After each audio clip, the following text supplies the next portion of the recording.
요한일서 5장 1절입니다. 예수께서 그리스도이심을 믿는 자마다 하나님께로부터 난 자니 또한 낳으신 이를 사랑하는 자마다 그에게서 난 자를 사랑하느니라. 우리가 하나님을 사랑하고 그의 계명을 지킬 때 이로써 우리가 하나님의 자녀를 사랑하는 줄을 아느니라. 하나님을 사랑하는 것은 이것이니 우리가 그의 계명들을 지키는 것이라. 그의 계명들은 무거운 것이 아니로다. 무릇 하나님께로부터 난 자마다 세상을 이기느니라. 세상을 이기는 승리는 이것이니 우리의 믿음이니라. 아멘. 하나님의 계명, 하나님의 계명은 무거운 것이 아니라고 합니다. 무거운 것이 아니라는 말은 계명을 지키는 것이 어려운 것이 아니라는 거죠. 누구한테 어려운 것이 아니냐? 예수께서 그리스도이심을 믿는 자에게는 어려운 것이 아니라는 것입니다. 예수님이 그리스도이심을 믿는 자는 서로 사랑하는 것도 어려운 것이 아닙니다. 그런데 예수님이 그리스도이심을 믿지 못하기 때문에 하나님의 계명이 너무 어렵고 지키는 것이 불가능하다라는 거예요. 계속해서 우리가 다루고 있죠. 예수께서 그리스도이심을 믿어야 됩니다. 나는 예수님이 그리스도이심을 믿습니까? 그리스도라는 것은 왕이요 제사장이요 선지자라고 나와 있지만 조금 더 쉽게 설명을 하자면요, 확장해서 설명하자면 사람들은 다 그리스도를 믿고 있어요. 모든 사람들은 그리스도를 믿고 있습니다. 단지 예수님이 그리스도이심을 믿지 않는다는 것뿐이에요. 이 그리스도라는 의미는 뭐냐? 다윗의 시편을 읽어보면요, 주는 나의 피난처시요 산성이시요 방패시요, 이런 계속 고백이 있죠. 그게 그리스도예요. 나의 피난처, 산성, 방패, 나의 창과 칼이 바로 그리스도인 겁니다. 단지 예수님을 피난처와 방패와 산성으로 안 삼을 뿐이지 모든 사람은 그리스도가 있다라는 거예요. 예를 들면 의사 하시는 분들은 의사라는 라이센스가 자신의 피난처가 될 수 있고, 직장이, 든든한 직장이, 또 물질이 자신의 방패가 될 수 있는 것입니다. 칼이 될 수 있고 말과 병거가 될 수 있는 거죠. 얼굴이 예쁜 아가씨들은 자신의 날씬한 몸매와 얼굴을 또 방패로 삼을 수 있는 거죠. 얼굴이 못생긴 사람도 방패가 됩니까? 운동선수들은 자기 육체적 능력을 산성과 피난처, 칼과 방패로 삼는 것입니다. 그런데 다 예수님 빼고는 전부 다 세상에 속한 것들이에요. 세상에. 눈에 보이는 것들이잖아요. 유일무이하게 하나님께로부터 난 자, 세상으로부터 난 자가 아니라 거듭난 자, 하나님께로부터 다시 태어난 자만이 예수님을 그리스도로 믿는다라는 것입니다. 오늘 그 말씀을 하세요. 세상에 속한 자, 육적으로 그냥 어머니 뱃속에서 태어난 자는 예수님 말고 세상에 있는 사람들이 쫓아가고 얻고자 하는 그 무엇을 그리스도라고 붙잡고 살아가고 있는데, 오직 하나님께로부터 난 자만이 눈에 보이지도 않고 2000년 전에 목수의 아들로 십자가에서 죽고 부활하시고 승천하신 그 예수를 오늘을 살면서 그리스도라고 믿는다라는 것입니다. 다윗처럼 주는 나의 피난처요 산성이요 피할 바위시라는 그 다윗의 고백을 한다라는 거예요. 그래서 5장 1절에 다시 한번 읽어봅니다. 예수께서 그리스도이심을 믿는 자마다 하나님께로부터 난 자니 또한 낳으신 이를 사랑하는 자마다 그에게서 난 자를 사랑하느니라. 무슨 말입니까? 예수님이 그리스도라고 믿는 자가 만나면은 서로 사랑하지 않을 수 없다라는 거예요. 자, 다윗 시대에 수많은 왕들이 말과 병거를 의지했습니다. 말과 병거가 그들의 그리스도였어요. 그러나 다윗은 말과 병거를 의지하지 않고 하나님의 말씀 그대로 말을 전쟁에 나갈 때도 말의 힘줄을 끊어버려요. 병거를 팔아버립니다. 정말 성가대가 앞장서요. 성가대가. 전쟁하는데 성가대가 맨 앞에서는 나라 봤습니까? 그것만큼 특이하다라는 거예요. 정말 그 시대에 다윗의 전쟁을 보면 사람들이 깜짝 놀랄 거예요. 저 미쳤냐? 이렇게 할 거고, 정말 정신병자다. 이렇게 말을 하지만, 그러나 다윗은 모든 싸움에서 승리를 합니다. 똑같습니다. 지금 초대교회 성도들이 예수님을 믿고 이방인들이 그들을 향해서 그리스도인이라고 부르기 시작했습니다. 왜? 그들은 너무나 달랐기 때문에. 구약시대의 다윗처럼 그들이 그렇게 살았던 거예요. 다른 사람들은 자신의 직장과 직업과 육적인 능력과 집안, 세상의 권력, 흐름을 분석하고 해석해서 그렇게 쫓아가는데, 그리스도인들은 세상의 어떤 문화, 경제, 정치 영향을 하나도 안 받는 거예요.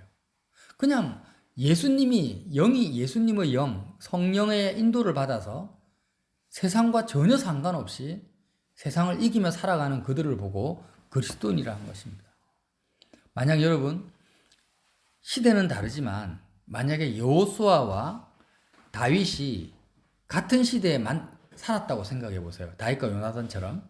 여호수아와 다윗이 만났습니다. 그러면 서로 사랑하는 것이 어렵겠습니까?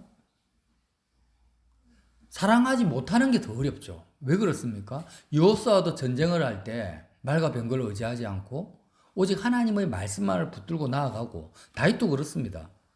그러니까 동일한 그리스도를 믿는 자들은요, 사랑하는 것이 전혀 어렵지가 않은 거예요. 근데 지금 이 시대 예배당에서 목사, 장로, 집사님들이 왜 사랑하지 못하고 싸우느냐? 그리스도인이 아니기 때문이에요. 장로님은 의사고 집사님은 선생이다. 그런데 장로님도 집사님도 그리스도인이라면은 의사라는 직업, 선생이라는 직업, 그들의 마음속에 어떤 삶의 수단과 방편이 되지 않습니다.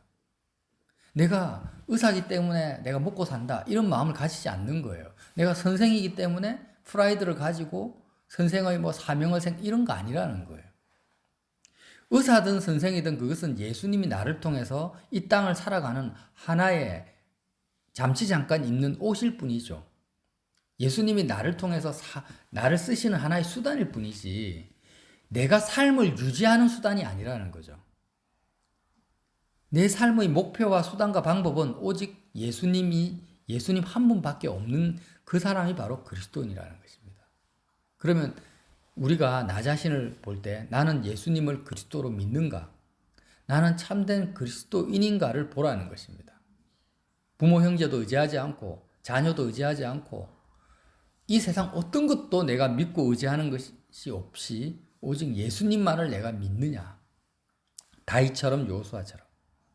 그러니까 다윗 시대나 여호수아 시대에는 그리스도인이 극히 적었습니다. 그러나 예수님이 부활하시고 나서 이 땅에 교회가 세워지고 나서는요, 그리스도인들이 늘어나기 시작한 거예요.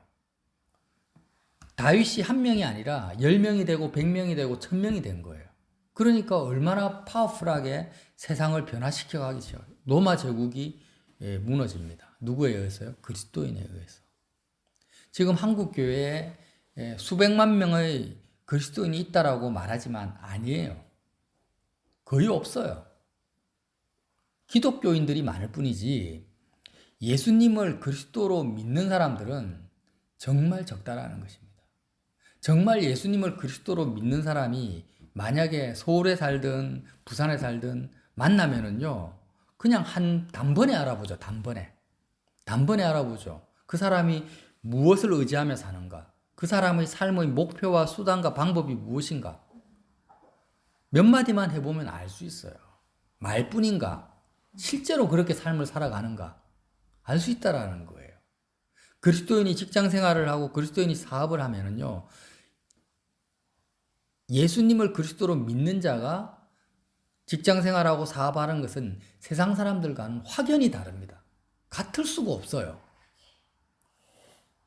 세상 사람들은 자신의 성공과 명예, 이 세상에서의 부귀영화를 쫓아가겠지만 예수님을 그리스도로 믿는 사람이 사업을 할 때는 결단코 그런 것을 쫓아갈 수가 없는 거죠. 완전히 자유하겠죠. 흥망성쇠에 대해서. 그래서 계속해서 말씀이 기록되어 있습니다. 5장 2절에. 우리가 하나님을 사랑하고 그의 계명을 지킬 때 이로써 우리가 하나님의 자녀를 사랑하는 줄을 아느니라. 하나님을 사랑하는 것은 이것이니 우리가 그의 계명을 지키는 것이다. 그의 계명은 뭡니까? 형제를 사랑하는 거죠. 그리스도인들이 서로 사랑하는 거예요. 그의 계명들은 무거운 것이 아닌 것입니다. 다시 한번 말하지만 다윗과 엘리야가 사랑하는 것이 어렵겠습니까, 여러분? 사랑하지 못하는 것이 더 어려운 거예요. 그래서 그의 계명들은 무거운 것이 아니라는 것입니다. 4절 무릇 하나님께로부터 난 자마다 세상을 이기느니라. 다 함께 읽겠습니다. 4절 시작 무릇 하나님께로부터 난 자마다 세상을 이기느니라. 세상을 이기는 승리는 이것이니 우리의 믿음이니라. 같은 말입니다. 하나님께로부터 난 자는 누굽니까? 예수님을 그리스도라고 믿는 자인데 세상을 이긴다라는 것은 세상의 흐름과 상관없이 산다라는 거죠. 세상의 흐름에 좌지우지 되지 않는다라는 것입니다. 세상 사람들은 세상에 속한 것들을 각자의 그리스도로 믿고 사니까 세상의 흐름에 종속될 수밖에 없고 그렇잖아요. 세상의 흐름에 종속될 수밖에 없죠. 피라미드 구조에 속할 수밖에 없는 것입니다. 그래서 뉴스를 열심히 봅니다. 정치 경제를 굉장히 관심 있게 봅니다. 경기가 좋아지느냐 안 좋아지느냐 굉장한 거기에 불안하기도 하고 때로는 기분이 좋아지기도 하고 신경이 곤두서 있습니다. 그러나 그리스도인들은 그런 정치 경제 문화를 무시한다라는 것이 아니라 거기에 신경이 곤두설 수가 없죠. 세상을 이기니까. 세상에 속한 것들을 자신의 칼과 방패로 안 쓰니까 피난처로 삼지 않기 때문에 오직 예수님만을 산성이요 방패요 피난처로 삼으니까 세상을 이긴다라는 거예요. 세상의 흐름에 좌지우지 되지 않는 거예요. 경기에 영향을 받지 않습니다. 경기에 영향을 안 받는다라는 것은 경기가 안 좋아도 돈을 잘 번다라는 말이 아니라 돈을 잘 벌고 안 벌고에 내 마음이 요동하지 않는다라는 거예요. 그래서 세상을 이기는 승리는 이것이니 우리의 믿음이다. 어떤 믿음요? 예수님만을 그리스도라고 믿는 믿음이라는 거예요. 이게 바로 세상을 이기는 승리라는 것입니다. 아멘. 믿습니까, 여러분? 세상을 이기는 승리는 뭐라고요? 예수님을 그리스도라고 믿는 우리의 믿음이라는 것입니다. 여러분, 특히 청년들 잘 들어보세요. 내가 지금 앞으로 뭐 먹고 살지? 내 직업을 무엇을 가지지? 이런 것들을 고민하고 이런 것들에 관심을 가지잖아요. 대부분의 청년들은. 그러나 내가 그리스도인이라면은 그것보다도 이제 내가 예수님만을 그리스도로 믿는 믿음을 가져야 되겠구나. 여기에 집중하라는 거예요. 영희는 알겠지? 예, 예수님이 나의 그리스도라는 것입니다. 자, 내가 예를 들어서 판검사가 됐다. 응? 정말 사람들이 말하기에 정말 철밥통 같은 직업을 내가 얻었다. 그렇지만 그 판검사라는 직업이 내가 죽을 때 나를 구원해 줍니까? 내가 어느 정도 나이가 되면 정년 퇴임해야 돼요. 퇴임하고 나면은 그 직업이 나를 붙들어 주지 못합니다. 특히 죽어버리면은요, 내 영혼을 구원할 수 없어요. 그러나 예수님은요, 내가 죽어도 주님은 나와 함께 하시면서 나의 영혼을 하나님 아버지 품으로 인도하시는 그분이 바로 예수님이에요. 그러니까 우리는 겉으로 보면은 예수님을 그리스도로 믿는 그리스도인들이 너무 약한 것 같고 아무것도 무능력한 것 같고 힘이 없는 것처럼 보이지만 그렇지 않습니다. 그리스도인만이 세상을 이겨요. 하나님께서 뜻하시면은 세상을 뒤엎어서라도 세상을 움직여서라도 그에게 역사한다. 누구에게? 그리스도인에게 역사하신다라는 거예요. 그리스도인에게 물질이 필요합니까? 세상의 경기를 좋게 만들어서 물질을 주시는 거예요. 그러니까 물질을 구하라는 말이 아니라 그만큼 세상 사람들의 눈에는 그리스도인들이 별것 아닌 것처럼 보이지만 그리스도인만큼 강한 사람이 없다라는 것입니다. 든든하고 평강을 누릴 수 있고 정말 담대할 수 있는 사람은 오직 그리스도인밖에 없다라는 것입니다. 그걸 몰라요. 모르기 때문에 아무도 그리스도인 되는 거에 대해서 관심이 없어요. 연예인이 되고 대통령 장관 되는 데 관심이 있지, 재벌 되는 데 관심이 있지, 그리스도인 되는 데는 관심이 없다라는 거예요. 왜? 그 가치를 모르니까. 그러나 정말 저와 여러분이 그리스도인이 되어서 그리스도인답게 산다면은 세상 사람들에게 이 비밀을 조금이나마 나타낼 수 있다라는 것입니다. 예수님이 그렇게 사셨죠. 사망 권세를 죄의 권세를 이기셨습니다. 그래서 저와 여러분이 오늘 사도 요한께서 5장 1절에 말씀하신 이 말씀, 예수께서 그리스도이심을 믿는 자마다 하나님께로부터 난 자다. 세상을 이기는 승리는 이것이니 예수님이 그리스도이심을 믿는 우리의 믿음이다. 이 말씀을 깊이 마음에 새기셔서 매 순간마다 고백해야 됩니다. 예수님만이 나의 그리스도이십니다. 예수님만이 나의 그리스도이십니다. 라고 믿음으로 고백하는 저와 여러분 되시기를 예수님 이름으로 빌어드립니다.